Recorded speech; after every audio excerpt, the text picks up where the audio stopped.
memorable. Kasi yun yung kinikwento niya na naibig kami sa bahay, kinakalat yung gamit namin sa labas.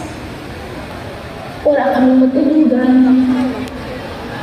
And then yung computer shop, hindi ko alam na pinahihirapan siya ng mga tao. He was so silent talaga. Literal silent cry. As much as possible, hindi nagsasabi sa akin si Josh ng kahit anong problema niya. So what I'm gonna say to my son is, just keep on going on. Keep on going. Always, never lose hope. Kasi kakayanin, no matter what.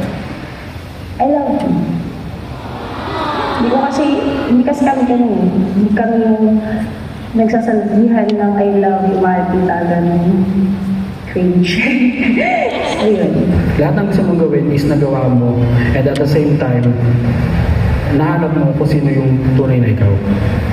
Everything will pay off. Kasi, yun nga, based on yung experiences niya before, to kung nasan siya ngayon. Kasi, diba, at some point, meron na siyang almost giving up. So, parang yun yung more on heads up, na don't give up. Bro,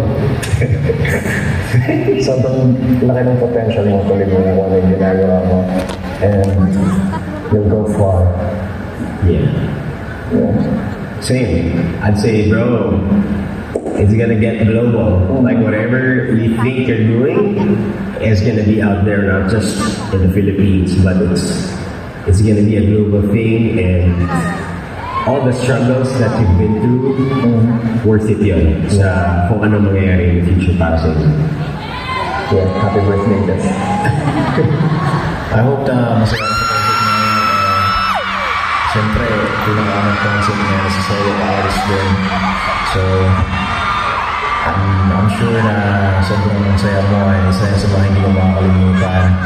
Gusto lang kita i-give back lagi sa lahat ng mga achievement na makakamit mo in the future and makakamit mo ngayon.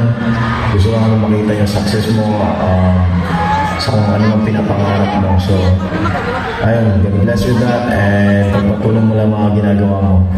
For Josh, I know you're really great, and I know you're very happy doing your solo career as a solo artist, and I know marami ka pang plans for yourself and of course sa mga supporters mo and for your family din. So sana lahat yung magawa mo. Basta continue all the things that you love to do, and lagi mo isipin din yung sarili mo, mag-iingat ka palagi and yung health mo. So ayun, for your concert, do your best and good luck. Congratulations, Kevin.